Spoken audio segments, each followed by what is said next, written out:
Hey guys, welcome back to another episode of Oak and Agave. I'm Prentice. And I'm Stu. And tonight we're going to do something a little bit different, equaling out to the name Oak and Agave. We're going to talk about Widow Jane 10-year bourbon.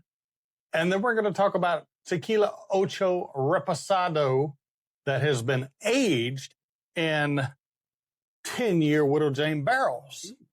So that'll be interesting. We're going to taste the Widow Jane 10-year first, and then we're going to go into the Tequila Ocho and see if we pick up on any of those same notes or whatever from this barrel. But and we got some pretty interesting stories we're going to get into tonight. And we'll be right back and we'll talk about those. Hey there, friends, welcome. Welcome on in. Let the night unwind. Hey guys, welcome back. So we're going to get into this Widow Jane 10-year bourbon. It says in New American Oak barrels. And yeah, we'll get into this guy and sample it. And then we're going to get into this Tequila Ocho that has been aged in Widow Jane barrels. That's right. Went a little deep on that one. Went a little deep on that guy. Yeah, I've sampled this bottle in the past, and there's still a lot left in it. Yeah. Okay. So I don't know what that tells you. But yeah, it's better than I remember. I get a lot of earthy. Yeah. Almost kind of like, not what you would consider a scotch or whatnot, but it'll definitely, It's not bad, actually. Not the peat and everything, but I do get, man, almost like if you had just dug up some fresh soil or whatnot, fresh mowed grass. And see, I don't get that. Man, I get, and it's only, what proof is it? It's 90 proof. 90 proof, yeah. Actually, yeah. What is this? 91, yeah. 91 proof. Okay. Okay. I can't see. If I hadn't told y'all that, I can't see. Just can't see very well. I can see pretty good out of my left eye, and I can't see nothing out of my right eye. Hopefully, we're about to change that, though. I found out I've got a Cadillac. Oh, nice. I got a Cadillac in my right eye. You know what? That's very pleasant. Yeah. It's not off-putting at all. It's very sweet. Very, very sweet. I don't know what the mash bill is. It's kind of like I get a little bit of But I'm getting a lot of toast. corn. Yeah, French toast, sweetness. Maybe on the back. some buttered French toast with some maple syrup on it. Absolutely right. Yeah. I mean, it's a 10-year bourbon, too. Right. Yeah. So, I mean, and you know what? I'm getting I'm getting baking spice and a little bit of like white pepper on the back of my tongue. Okay. The finish, like a little spice on the back of the tongue. Yeah, it's fine. It's not what I remember at all. I probably would have. When did you crack that one? I don't know. I can't tell you. It's been a while, but I just have not revisited that because, to be frank, I've got so much other stuff. Yeah. You know, there's a plethora to choose from. I've got so much bourbon in there. It's really ridiculous. Oh no! Never say that. Never say that. It's really ridiculous. But it's good. Yeah. But we're also going to get into this Tequila Ocho that has been aged in Widow Jane barrels. Don't know for how long it was aged in the barrels. Couldn't find that, but just know that it was aged in Widow Jane barrels. And it's a highly sought after bottle too. Tequila Ocho Reposado. I have spoiled my wife by making margaritas with Tequila Ocho Reposado. I bet. And it's one of the best tequilas you'll buy. Okay. And Tequila Ocho Reposado is sitting on the shelf typically for about $60. Okay. In most local stores? Most all of your local stores have got Ocho. Okay, good. Even the ABC controlled stores have got Ocho. Gotcha. But yeah, this is going to be a fresh crack. Let's get into this guy. Yeah, maybe. So let's do a pop. You ready? Let's get it. 1, 2. Ooh, very solid. Very Nice. solid. There it is. Man, oh man, oh man. Dude, like when I think of a good tequila, Yeah. that's it. See, and I've never had this one, so I'm really, really excited about this. That smell of roasted agave. I mean, it's like you just have a fresh roasted agave right here in front of you. I mean, in front of you. Even on And the that's cork why we is- love Yeah. Tequila Ocho Even on the Reposado. cork is so strong. Man. But I was hoping to get maybe a little bit more of the bourbon Okay. notes on this. But you brought out a good point earlier that it's kind of, it doesn't look like it picked up a lot of the coloration from the barrels. However, whenever you were pouring it just then, I did kind of notice a little bit of change in the color. It could be the lighting and whatnot, but I would expect it to pick up a little bit more, although Yeah. it just kind of depends on how long it was aged as well. Man, that does smell so good. Oh, man. Mm.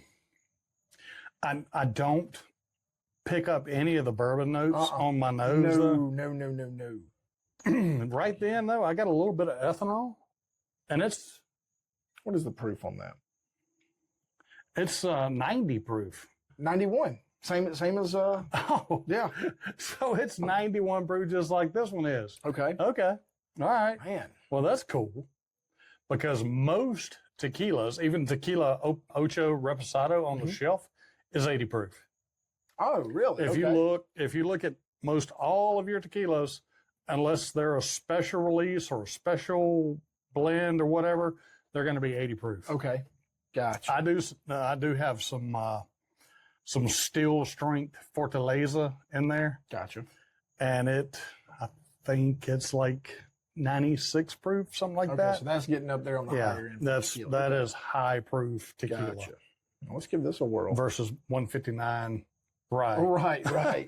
Yeah. Okay. There it is. Yeah. Yeah. I got the 100%. bourbon on the palate. Yes. Yep. Wow. I got the smoke char. That right there Yeah. was, Well, and the smoke could be from the roasting of the agaves. but also. I'm definitely getting that oak char right there on the first note, especially on the tongue. Yeah. Wow. It's like they took a huge barrel of Tequila Ocho and rinsed out the Widow Right. Jane barrel. Yeah. They didn't leave it in there for long. They couldn't Man. have, Especially for it not to pick up because any of the color. it didn't pick up any color on No. it. And that's the same color as any regular reposado would be. Right. It's fairly light, or it's really light. Man. And that is very, very, But oh man, that is it just smooth greatness. It's As almost far got a as- mezcal note. Yeah. Absolutely right. Yeah. Man. And it's really cool to have both of those, knowing that this came from that barrel. Mm. And now trying them together in unison, you can really pick up the notes from that. And you know what? If somebody gave me this blind and said, "What is it? What kind of spirit is it?" I would say it's a mezcal. Yeah, I It, can see that. it is so different than the regular Tequila Ocho Reposado that, yeah, it would stand out as a mezcal to me. Man. Mezcal is still an agave spirit, but it can be made pretty much anywhere in Mexico. It still has to be made in Mexico. And see, yeah, what we were talking about, with But this. to be being- called a tequila, it has to be made in the Jalisco region of Mexico Right. legally. Like, you can't take agave spirit in Texas and make it into tequila Gotcha. and call it tequila legally. So you'll never see a tequila made in the United States. If you do, it's against the law. For one. And that's one of the cool things about, spirits and alcohol in general. You even see that transfer over to the beer world with the German beer purity laws and all that stuff. I mean, they established. I don't know a whole lot about that. So they established way, way back. I believe it was in the 1600s. Oh, wow. I believe it was basically there are 3 ingredients: water, yeast, barley, hop. 4 ingredients: water, yeast, barley, hops. That's it. That's all you can have in beer in Germany because that is beer. Right. Now, obviously, you can branch out from that later on and do other things, but then even transferring into the bourbon aspect, being in that region, certain ingredients, and also with the tequila world. I'm going to go back to this. To the Widow Jane and see if you can pick it up on the reverse end. I like that. No, not really. No, not really. Yeah. Now, I do get a different flavor. I mean, obviously, mixing things. That's 100% different. Oh, absolutely. 100% different. But I do think that some of the sweetness from the barrel transfers over because this is so sweet. So sweet, good. So smooth. So clean, so fresh. Right there. So fresh and so clean. Yeah. Anyway. But hey, speaking of tequila, so bourbon tequila, my favorite tequila that has been aged in bourbon barrels is Tears of La Llorona. We did an episode. I do remember seeing that. We did an episode on it about the weeping woman who killed her children in a lake, and she is rumored, or the legend goes, that she is traveling different lakes looking for her children still. Wow. And that you can hear her in the distance wailing and weeping and whatnot. So have you ever seen a ghost before? I have. Yeah? As a matter of fact, had a couple of experiences, especially doing Civil War reenactments, being on actual battlefields and stuff like that. But one of the most unique and craziest, we were sitting at camp one time. And where was this at? We were at, where were we at? Give me a sec. When Gettysburg. No, it was not Gettysburg. I heard Gettysburg is like one of the most haunted places ever. Videos coming out of there and everything. I believe this one was Ooh, I got chill bumps. I believe this one was, we were over in either Mississippi or South Carolina. Okay. And we're sitting around the campfire at night, having a good old time, and this guy comes walking into camp and sits down in a chair. And so a physical human being. We are sitting around the fire, and I make eye contact with him several times. And one of the guys was playing guitar, and so we're singing. Everybody saw him? Oh, everybody. There were 8 of us. Every time that we would sing a popular song, he would just sit there, something that we know from today's age. If we sang something period correct, he would sing along. And then after we get done, hey, can you play so-and-so song? And it was all, he would ask? He would talk to us. We had conversations. I'm telling you, I've got goosebumps. So a little while later, there's a guy, somebody yanking on y'all, dude. Oh, nah, I'm telling you. So sitting there about 30, 45 minutes. Finally, he stands up and he says, it's about time for me to go. Falls face down into the fire. Face down. How drunk were you? There were 8 of us, and we all had the exact same story. We picked him up. I need references. Okay, I will bring it. Got him out of the fire. He is not burned up or anything. Okay, so we get him out. Well, hey, buddy, where's your camp? Where are you staying? Over by the horses. Okay, so we start moseying on. Was he drunk? No. We start moseying that way, and he's like, hey, I got to pee. So we prop him up beside a tree, turn him back. He wasn't drunk, and y'all had to prop him up? We got him situated. He was a little disoriented, but he wasn't drunk. Didn't have a drink or anything to eat while he was there with us. He uses the restroom. We turn our back for a second. We turn around, gone. So we are telling the coordinator of the event about this entire story. He's like, oh, yeah, we found some Confederate unmarked graves not too far from where you guys are. Goosebumps. Telling you that, and he, like the ones I've got right now. Oh, he vanished when we turned around from him using the restroom. He was gone. I promise you. I'd have been like, "Well, guys, hey, we'll catch y'all." That's just one. I mean, there's several things we've seen out there that don't make sense and whatnot. So the only time that I've ever seen a ghost. My dad was the sheriff. Okay. And he had an inauguration when he got elected sheriff the first time. I had to go to Montgomery. So my sister and I were young kids. So we went to stay with my uncle, my cousins. And I slept in the male cousin's bed. And my sister slept with the female cousin, of course. But in Alabama, you don't ever know. Yeah, man. Well, we were kids. So anyway, so my cousin, who later became a Lee County Sheriff's deputy, and retired from there, woke me up in the middle of the night and said, that's all he said was, he pointed. There was a rocking chair at the foot of his bed. And in that rocking chair, with the quilt that my grandmother made, on it, my grandmother sat, who'd been dead for a long time, in that chair, rocking. And then she vanished. Like when we woke up and we saw her, and like, I don't remember. Man. I would love to sit here and tell you, she looked at us and waved and smiled. I don't know what she did, but I remember seeing her figure and her outline in that chair. Yeah, we had one back in February, a guy that he was the founding member of our little unit and everything. He passed away, unfortunately, last June from cancer. And the last event that he went to was up in Aiken, South Carolina. And we're all there cooking breakfast. I'm busy. There's some good distilleries up in that area. Yes, there are. I was busy cooking breakfast and everything. And we have a huge coffee pot. Once we get done, it hangs right there and you just tip it over. But it takes a lot of force to tip that thing over. We are all sitting around at morning breakfast, and that coffee pot tips over. Every single one of us looked at each other. Oh, okay. Hey, Jerry. What's up, buddy? 100% true. I mean, I get the heebie-jeebies on that. Wow.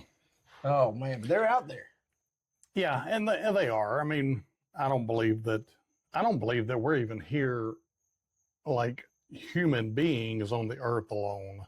I think there are beings and what are bipedal creatures? Bipedal? Yeah. They're bipedal creatures. Oh, the old Sasquatch and skunk apes. Oh, all those man. guys. Yeah. I think they're out there. Yeah. I'm looking think for they my are Henderson. Like Harry and the Hendersons. That's a subject for another day. Right. Today we're talking about haints and all boogers that. and haints and all ghosts that good and stuff. But hey, if you are able to find this bottle, which I doubt you will now because it was put out a couple of years ago and it was highly sought after at that time. But I'm glad I got a backup. I'm glad I got a backup. That one. Yes, glad I got a backup for it.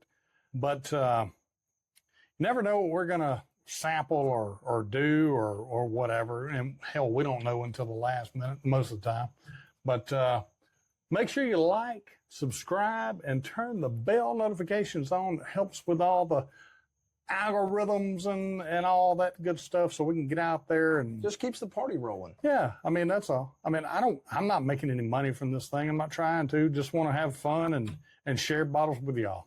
That's all. It gives us an excuse to hang out even more. Gives me an excuse to drink and hang out with Stu and the Chris's. Bring everybody in. That's the thing. More the merrier. Yeah.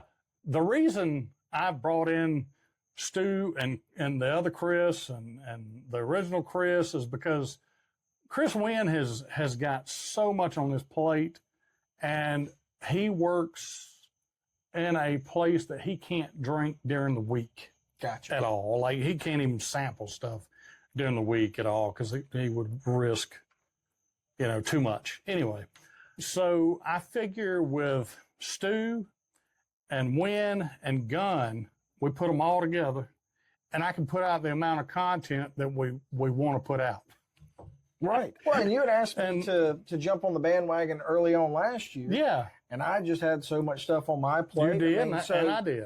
And I appreciate the offer. Yeah, extending absolutely. Later on, once I got all that stuff squared away, hey, let's just, the more I kept people, on hounding him like, hey, come on, man, you'd be good on this thing. The more people that get to share this, experience it, I think it's a great thing. Yeah, I do too. You know, I'm not saying that you should drink or anybody should drink, but we enjoy it, and I like trying different things, and you do what you're comfortable with and what your lifestyle will allow you to do. I'm not promoting it.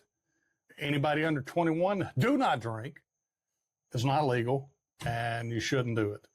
We are rule followers, and that's that. And don't drink and drive. But anyway, that's enough of the soapbox speech. Hey, come on, step down, step down. Yeah. All right, there we go. This is my true height. I'm just kidding. Anyway, hey, we appreciate you guys watching. And if you watched this far in the video, I apologize. But but if you will, just put hashtag widow or hashtag Jane or whatever you want to put. Put a hashtag ghost, since we talk about ghost. Boogers and Haints. Boogers and Haints. We got, in a couple of months, we got... we can have the spelling contest with Haint this time. We did that for Boulevardier one time. Boulevardier. Yeah, Boulevardier. That was a good one. I enjoyed that one. I will be taking that Paloma to the beach. Oh, yes. I was thinking about that this weekend. Going to the lake, yeah. Going to the beach this weekend. Going to Dauphin Island, Alabama.